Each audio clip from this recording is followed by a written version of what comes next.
copies of Holy Knight Guardian. This is the unflipping perfect guard because, you know, unflips are going to come in clutch a lot for you. And the reason why I'm only running 3 is because I am taking that 1 copy of Hope Keeper.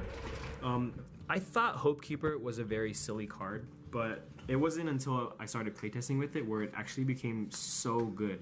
There has been so many matches where this came in the clutch for really saved me the game. Just because its Brave ability, it's an on-place Brave ability, if that makes sense. So you don't have to have 3 cards at the end of turn, you just have to have 3 cards or less when it's placed.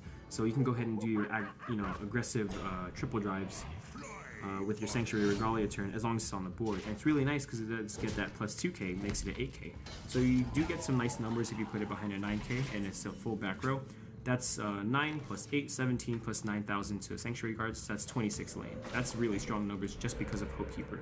And it's good because if you just want the number, you can still use it. Even behind Benon, it's still really good early game. Actually, it's GB1, so it doesn't work. But basically, it's another target for Benon, which really came in the clutch.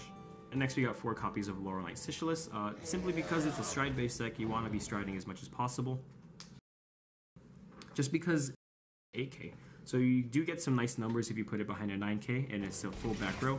That's 9 plus 8, 17 plus 9,000 to Sanctuary Guards, so that's 26 lane. That's really strong numbers just because of Hope Keeper. And it's good because if you just want the number, you can still use it. Even behind Benon, it's still really good early game. Actually, it's GB1, so it doesn't work. But basically, it's another target for Benon, which really came in the clutch. And next we got 4 copies of Laurel Knight Sigilis. Simply because it's a stride-based deck, you want to be striding as much as possible. Soon they will be all full art. And then 4 copies of Miron. I've seen a lot of people that play 5 copies, or maybe like 2 more Richards, basically. I feel like it's just way too much, because there's better cards that you can play over that. And I don't really think that you'd be wanting to burn all your CVs through Ben on that turn, because you can be going for multi-attack plays with Twin Sword and Loot. So that's why I'm choosing, instead of the other like 5-6 copies of Miron, I'm going with 2 more Barkle.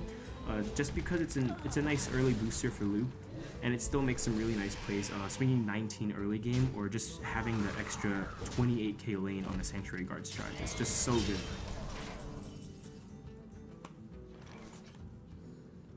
And moving on to our triggers, we're playing one of the most aggressive decks in the game, so you want to be playing 8 crits. There's no question. Draws are good also in this deck since it is kind of combo oriented. But the whole point of this deck is that even if you have to run with triggers and drop like a poop column, Sanctuary Guard fixes that for you. Because even if you have a full field of grade 1s, you're giving plus 15,000 to the front row. It's insane. And then if you add that on top of all your crits you're running in the deck, your opponent might just get punched in the face and not even expect it. Like, sometimes you think you're going to lose, and you win. 4 of them, of course, being Belinus, because it's free soul and extra draws if you are on the Ultimate Stride. And then 4 of the Beast Flogel. It's insane what this card can do. It can provide so much multi-attacks for the Blaster Blades. It's really strong on the Sanctuary turns and also your Ultimate turns. It's basically one of the best finishers in this deck.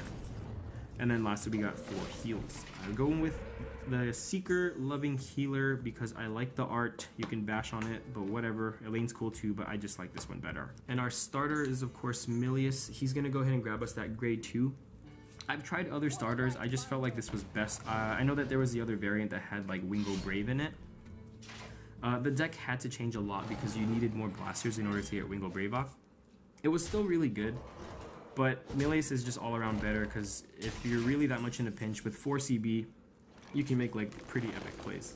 Moving on to our G-Zone, we are playing 3 copies of Holy Dragon Sanctuary Guard Regalia.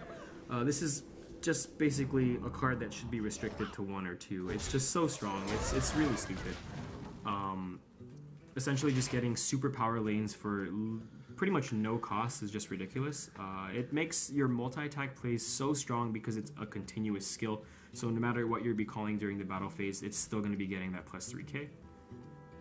This is basically the stride that you want to be going into almost all the time if you have this set up right. And then after that, we got 4 copies of Aerial Divine Knight Ultimile. Ultimile is just... it's so good because it's so free. You get to call whatever grade 2 you need as long as the GB2 is active for him. Ideally, the play you want to do is the Blaster Blade Flogel play if you do have Flogels in there. What I like to do, if you know your deck is low or full of triggers, you just call out all your Flogels, you grab the Blaster Blade with Ultimile, and you swing with the whatever 32,000 blast ability as long as you pass all the triggers to it. Though that's imagining if you pass 3 triggers, which is just godlike. And then after following that, we got 4 copies of Holy Dragon, Saint Blow Dragon. I see a lot of people running this only at 2 or not running it at all, which is weird because your control matchups, this guy is going to carry the team. You know, Link Joker, for example, is one that's just, you want to be able to swing with something with some kind of pressure because you can't be going to